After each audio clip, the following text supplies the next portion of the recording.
얼마 전에 저희 집에서 이제 제 딸 이름이 다영인데 다영이가 자기 전에 이제 기도를 하는데 다영이가 저한테 물어봤어요.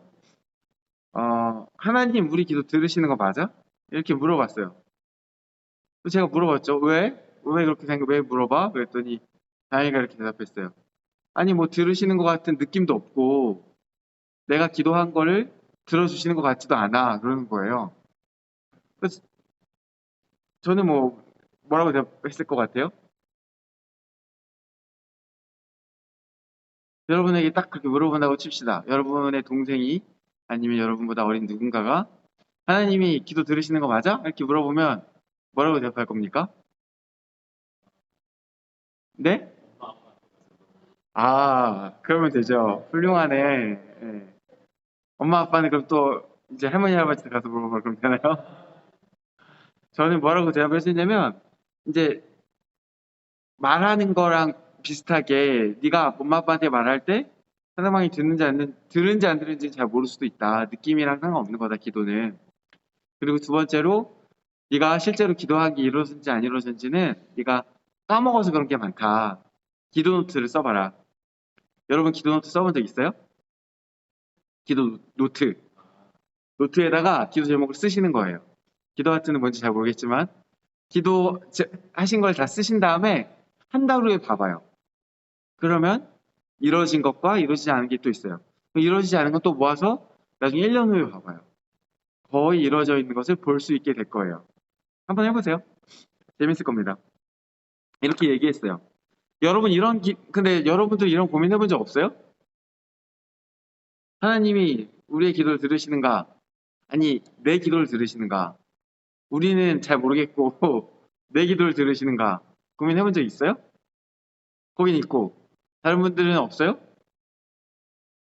고민이 없다는 것은 기도를 하지 않았다는 뜻인데요? 기도를 계속 해보면 고민이 있을 수밖에 없을 텐데. 이런 고민이 사실 저도 있었어요. 지금은 하나님 내 기도를 들으시는가 아닌가에 대해서는 1도 고민하지 않아요. 근데 옛날에는 고민을 많이 했어요. 그 중에 가장 심각하게 고민했을 때가 군대 있을 때였어요. 제가 뻑하면 군대 얘기를 하는데요. 군대 있을 때 제가 저번에 그 얘기했죠. 고참이 갈궈도 교회를 열심히 나갔다. 그 얘기를 했어요. 근데 고참이 아무리 갈궈도 교회를 열심히 나갔는데 도저히 교회를 갈 수 없는 상황이 있어요. 그게 뭐냐면 경계 근무라는 걸 나갈 때예요. 군대에는 초소가 있고 그 초소를 24시간 지켜요. 돌아가면서 나가서 경계 근무를 서는데 원래 군대에서 우선순위가 굉장히 높은 것 중에 하나가 뭐냐면 밥 먹는 거예요. 전쟁 시간이 아니면 전시는 제가 안 겪어봐서 모르겠는데 훈련을 하다가도 밥 시간이 되면 딱 밥을 먹어요. 일과를 하다가도 밥 시간이 되면 밥을 먹어요. 뭐 진돗개 이런 게 발령이 돼서 다 같이 군장 메고 총 들고 대기하고 있다가도 밥 시간 되면 밥 먹어요. 근데 밥보다 우선하는 게 딱 하나 있어요. 그게 경계 근무예요. 경계 근무자들은 밥 시간에 경계 근무가 걸리면 밥을 미리 먼저 먹고 가거나 갔다 와서 밥을 먹어요. 다른 거는 시간을 딱 정해진 그 12시 시간에 딱 밥을 먹는데 경계 근무만큼은 밥보다 더 중요해요. 그래서 만약에 교회 가는 시간에 경계 근무가 걸린다. 그거는 교회 못 가는 거예요. 그게 가장 중요한 일이에요. 군대에서는. 저도 경계 근무가 잡히면 교회를 갈 수가 없었어요. 그래서 경계 근무표가 보통 한 2, 3일 전에 나오는데 근무표 나오기 전마다 기도를 했어요.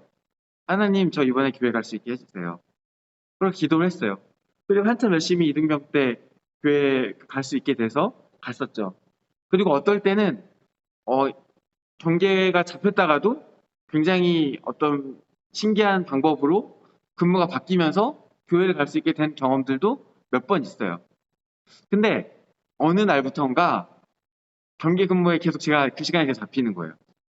그리고 기도를 하는데 그 시간이 바뀌지도 않아. 한 번, 두 번이 아니었고 계속 반복해서 그렇게 됐어요. 제가 수련회 때 들었던 말씀 중에 하나가 예배 자체가 위로가 된다 그랬어요. 저는 군대에 있을 때 예배 자체가 큰 위로가 됐거든요. 힘들 때 예배에 가면 힘이 났어요. 그래서 다른 힘든 게 있어도 무조건 더 예배를 가려고 했어요.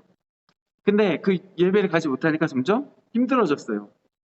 또 한편으로는 억울하기도 했어요. 제가 이때가 처음으로 기도에 대해서 고민을 한 게 아니었거든요. 그래서 그 전에 기도에 하나님 내 기도 들으시는가 안 들으시는가, 들으시면 왜 들으시고 안 들으시면 왜 안 들으시는가, 이런 고민들을 하면서 성경에 나오는 기도에 관한 구절들을 많이 찾아보기도 했어요. 그래서 이미 그때는 성경에 나오는 그런 기도에 대한 구절들을 알고 있었어요. 그때 그거 갖고 따져봤어요. 야고보서에 뭐라고 나오냐면 너희가 얻지 못하는 것은 구하지 않음이라. 그럼 제가 구하지 않았나요? 구했어요. 매일매일 기도했어요. 자주 기도했어요. 그럼 그 다음에 야고보서에 뭐라고 나오냐면 너희가 구하여도 얻지 못함은 정욕에 쓰려고 잘못 구함이라. 아니, 제가 다른 기도면 다 헷갈리겠어요. 근데 교회 가겠다는 기도예요. 하나님, 전 예배를 드리고 싶다라는 기도예요. 예배가 너무 드리고 싶다는 그 기도인데 그 기도가 정욕을 위한 기도는 아닌 것 같았어요. 그럼 하나님 왜 내 기도 들어주지 않으시지? 또 다른 본문에 뭐라고 나와 있냐면 성경에 너희가 무언가를 기도하면 믿으라고, 믿고 흔들리면, 바람이 흔들리는 것처럼 흔들리는 거면 얻을 수 없다라는 그런 구절도 나왔어요. 그럼 제가 믿지 아니하였냐? 믿었어요. 이미 여러 번 경험이 있었거든요. 하나님이 제 기도를 들으시고 어떤 그냥 정말 경계 근무표에서 내 기도 들으시는구나라는 확신을 줄 만한 사건들이 계속 있었거든요. 믿고 있었어요. 근데 도대체 왜 안 들어주시는 걸까? 억울하고 답답하고 서러웠어요. 그래서 그때 제가 이제 경계 근무를 나갔는데 그 억울한 마음으로 하나님한테 기도를 했어요. 하나님, 제 기도 들으시는 거 맞아요? 하나님, 제 기도 듣고 있는 거 맞아요? 제 기도만 이번에 다행이가 저한테 물어볼 때 다행이가 그런 표현을 썼는데, 다행이가 어젯밤에 기도할 때 뭐라고 그랬냐면 제 기도가 쓰레기처럼 버려지지 않게 해주세요 기도를 했어요. 그 기도가 쓰레기처럼 버리지 않게 해달라 기도를 했는데 제가 그때 마음이 그랬어요. 하나님, 제 기도를 듣기는 듣는 거냐고. 나는 기도를 열심히 하지만 정말 그 쓰레기처럼 버려지는 건 아니냐고. 그렇게 되게 서러운 마음, 억울한 마음으로 기도를 했어요. 그때 제 마음속에 강한 하나님의 마음, 하나님께서 주시는 마음이 있었어요. 보통 하나님의 음성을 듣는다고 하면은 귀로 육성을 듣는 걸 이야기하는 건 보통 아니에요. 가끔 육성으로 하나님의 음성을 듣는 경우들도 분명히 있긴 있어요. 흔치 않아요. 보통 하나님의 음성을 듣는다고 할 때는 뭐냐면 마음속에 하나님께 주시는 어떤 마음, 세밀한 가운데 주시는 어떤 마음이 이게 하나님께 나에게 주시는 마음인 것 같다 하는 방식으로 보통은 하나님의 음성을 듣는다라고 해요. 이게 사실 되게 헷갈리거든요. 근데 기도를 여러 번 하고 하루에 막 서너 시간 이상씩 하고 그 다음에 하나님의 음성을 듣는 훈련을 열심히 하신 분들은 비교적 헷갈리지 않고 잘 들어요. 그래도 100%잘 듣는다고 확신하는 사람은 거의 없어요. 성경에 예언의 은사가 나오는데 예언의 은사가 있어도 자신의 예언이 100%라고 말하는 사람은 거의 없어요. 왜? 사람이기 때문에 그래요. 근데 제가 제 삶에서도 하나님의 음성을 구하고 들은 적들이 있는데 보통은 제가 그렇게 기도를 막 하루에 서너 시간씩 하고 그런 사람은 아니에요.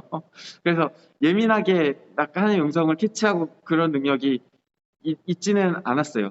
어떤 간헐적으로는 있을 수 있죠. 살다가 어느 때는 되게 하나님의 음성에 예민했던 때가 있고 그렇지 않은 때가 있고 그런데 보통은 아니에요. 이때도 그렇게 막 음성이 예민했던 때는 아니에요.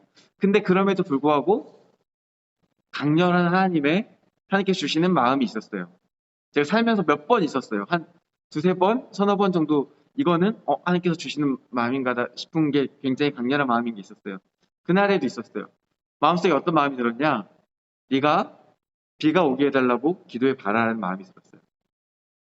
제가 하나님한테 제 음성을 들으시냐고, 제 기도를 들으시냐고 그때 막 엄청 서러운 마음으로 기도하고 있었는데 조금 솔직히 말하면 울면서 기도하고 있었는데 서러운 마음에 네가 지금 비가 오게 해달라고 기도해 바라 그랬어요. 제가 그 마음이 들었을 때 기도를 했어요. 하나님, 비가 오게까지 기도를 했어요. 폭우가 막 쏟아졌어요. 바로 다시 마음에 이런 마음이 들었어요. 비가 그치게 해달라고 기도해 봐라. 바로 또 기도를 했어요. 비가 그까지 기도를 했어요. 비가 그쳤어요. 제가 무엇을 본 거예요? 하나님께서 제 기도를 들으신다는 표적을 본 거예요. 이게 표적이에요. 증거를 보여주시는 거예요. 내가 지금 너에게 보여주는 증거다. 그거예요. 내가 너의 기도를 듣고 있다. 하나님 제 기도를 듣지 않지 않으셨어요. 들으셨어요. 놓치지 않으셨어요. 쓰레기처럼 버리지 않으셨어요. 그럼에도 불구하고 하나님 제 기도에 응답하지 않으셨어요. 제가 구하는 것을 주시지 않으셨어요. 제가 구하는 것이 악한 것이 아님에도 주시지 않으셨어요. 왜 그러셨을까요? 뭐가 문제일까요? 잘 모르겠죠. 문제는 뭐였냐면 하나님께서 내게 주시기 원하시는 것이 내 기도보다 컸어요. 내가 바라는 것은 나 한 사람이 교회를 자유롭게 가는 것이었어요. 하나님께서 원하시는 것이 무엇이었는지 아세요?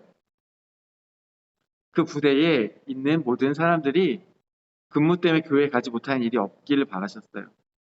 저는 저 한 사람을 위해서 제 필요를 위해서 기도했는데 하나님께서 주시기 원하셨던 것은 그게 아니었고 저를 포함해서 저는 당연하고 저를 포함해서 그 안에 있는 모든 사람들에게 하나님의 복을 주시기를 원하셨어요. 제가 사실 그때 즈음에서 기도했을 때 마음속에 들었던 마음이 있었어요.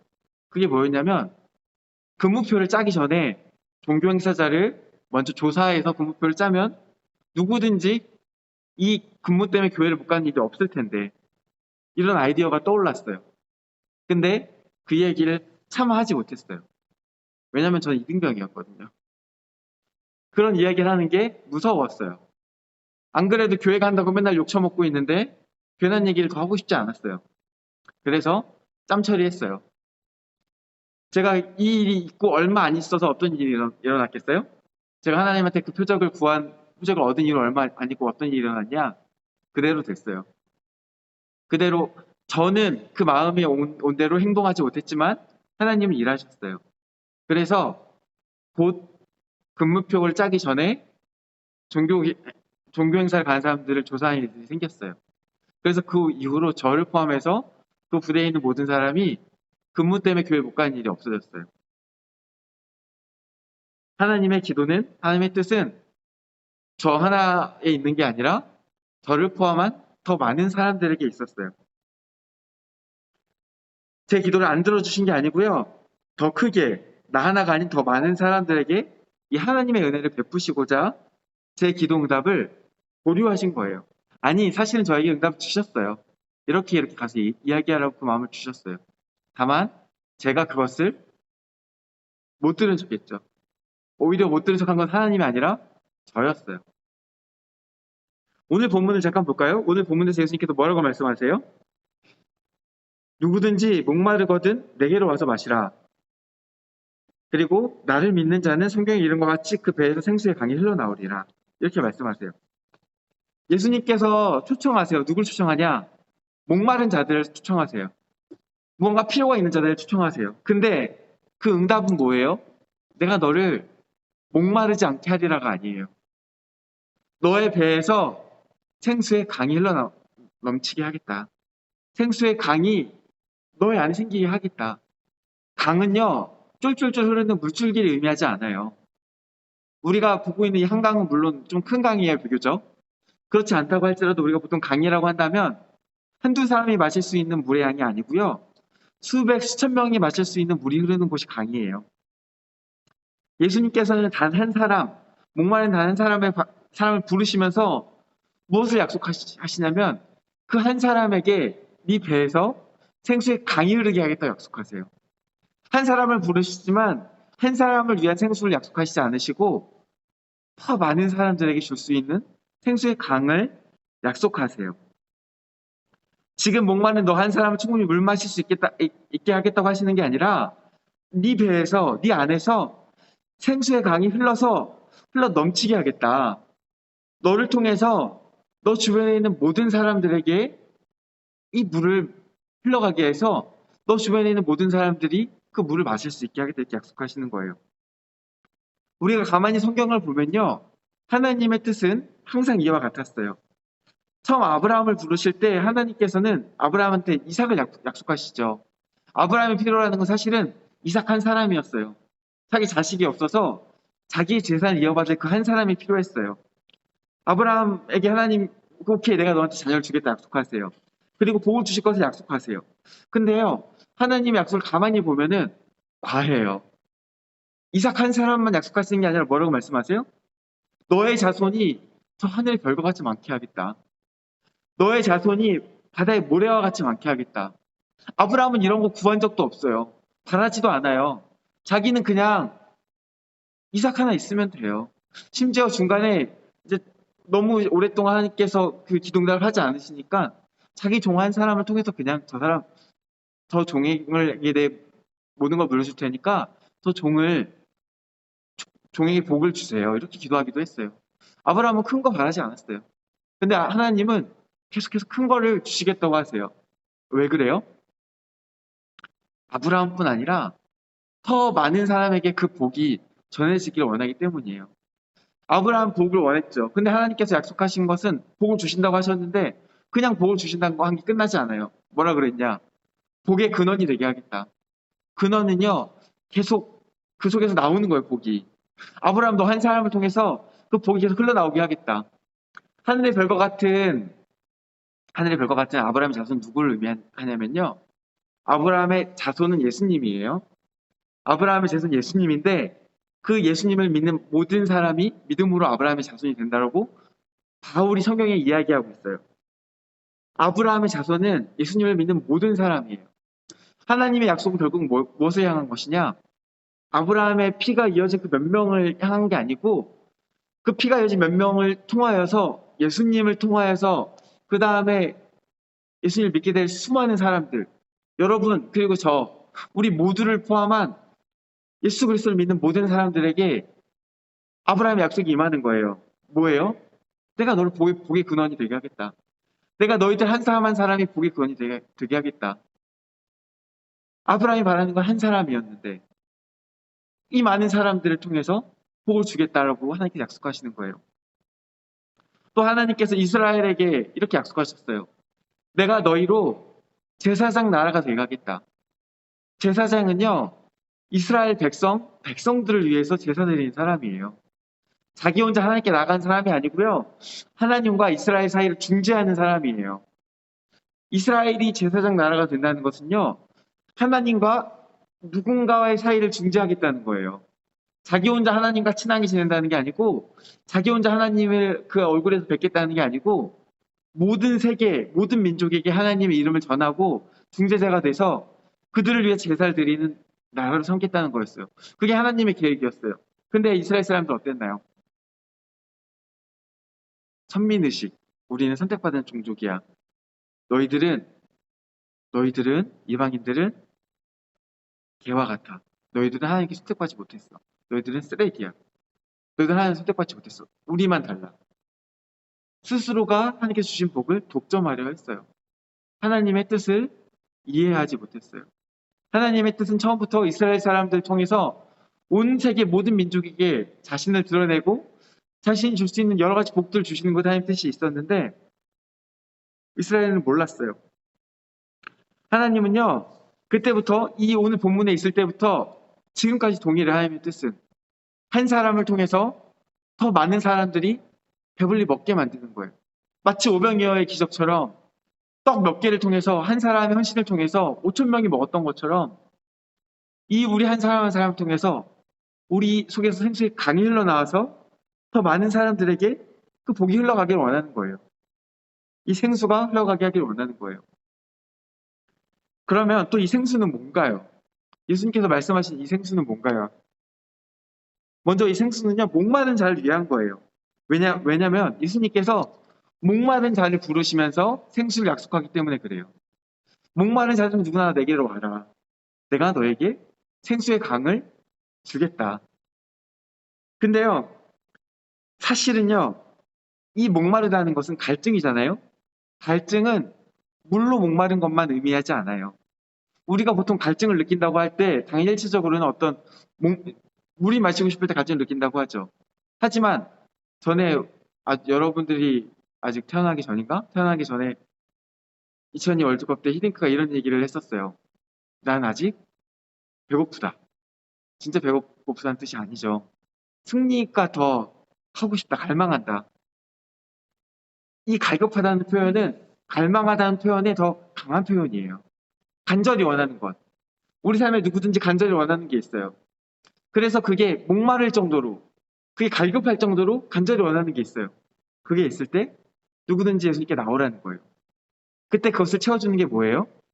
생수예요. 우리가 필요로 하는 모든 것을 채워주는 것.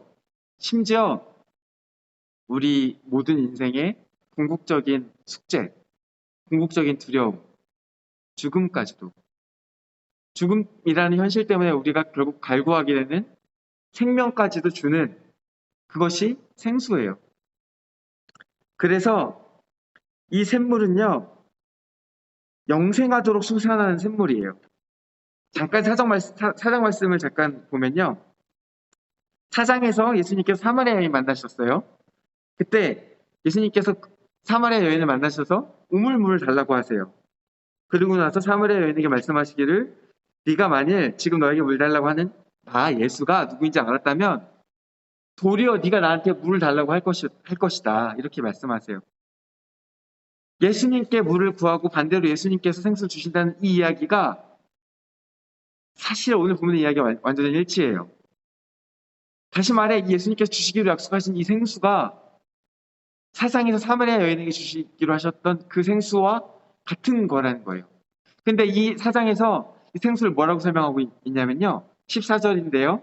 내가 주는 물을 마시는 자는 영원히 목마르지 아니하리니 내가 주는 물은 그 속에서 영생하도록 솟아나는 샘물이 되리라. 영생하도록 솟아나는 샘물, 영원한 생명을 누릴 수 있도록 이 물을 마시면 영원한 생명을 얻을 수 있도록 솟아나는 샘물, 그것이 예수님께서 약속하신 거예요.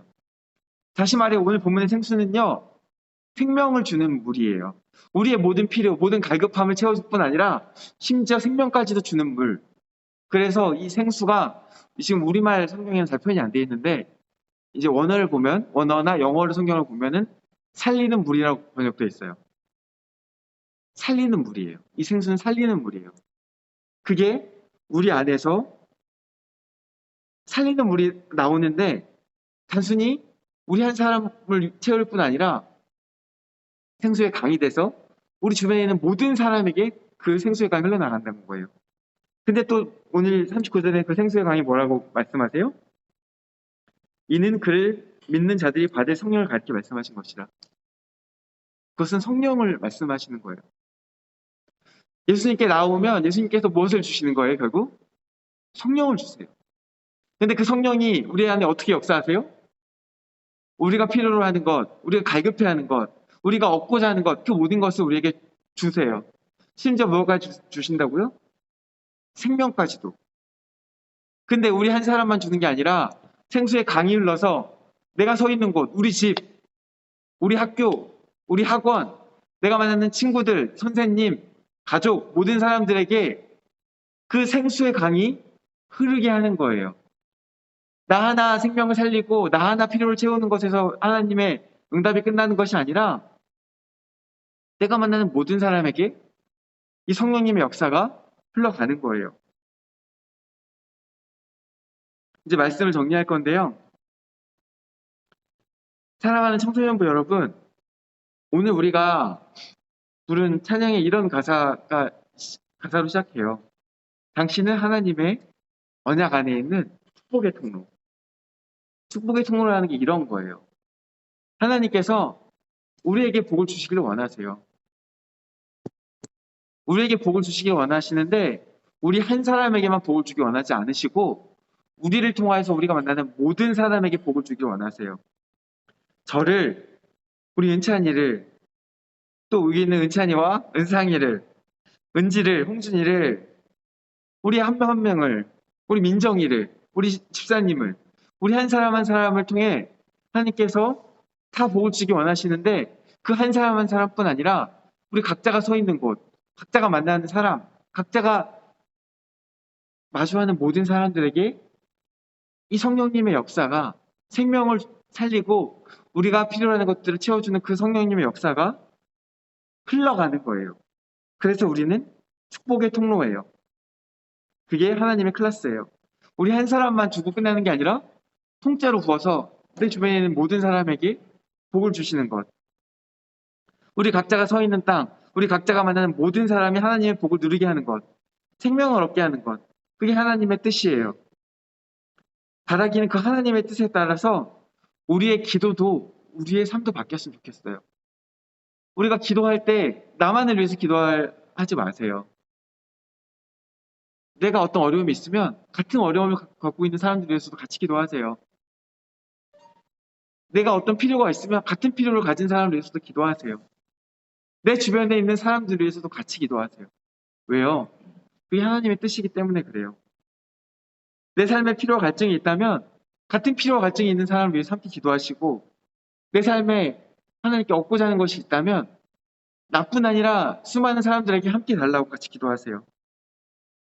그러면 이 세상 가운데 우리를 축복의 통로로 사용하길 원하시는 그 하나님의 놀라운 역사가 우리 한 사람 한 사람의 삶을 통해 이루어질 것입니다. 함께 기도하겠습니다. 우리를 사랑하셔서 우리를 하나님의 복의 통로로 쓰기를 원하시는 아버지 하나님 감사합니다. 우리가 그 복 한가운데서 하나님의 복을 먼저 누리고, 또한 우리만 누리는 것이 아니라 우리 주변에도 그 복을 함께 흘러가게 해서 함께 나누는 자들 될 수 있게 하여 주시옵소서. 저 이스라엘처럼 하나님께서 우리에게 주신 복을 독점하고 그것을 가둬두고 내가 받은 것으로 만족하고 멈추는 것이 아니라, 내가 받은 복을 주변을 흘려보내고 또 주변을 위해서 함께 기도하고 함께 나아가는 하나님의 자녀 될 수 있게 하여 주시옵소서. 우리의 삶이 하나님의 축복의 통로가 되기를 원하오며 예수 그리스도 이름으로 기도드립니다. 아멘.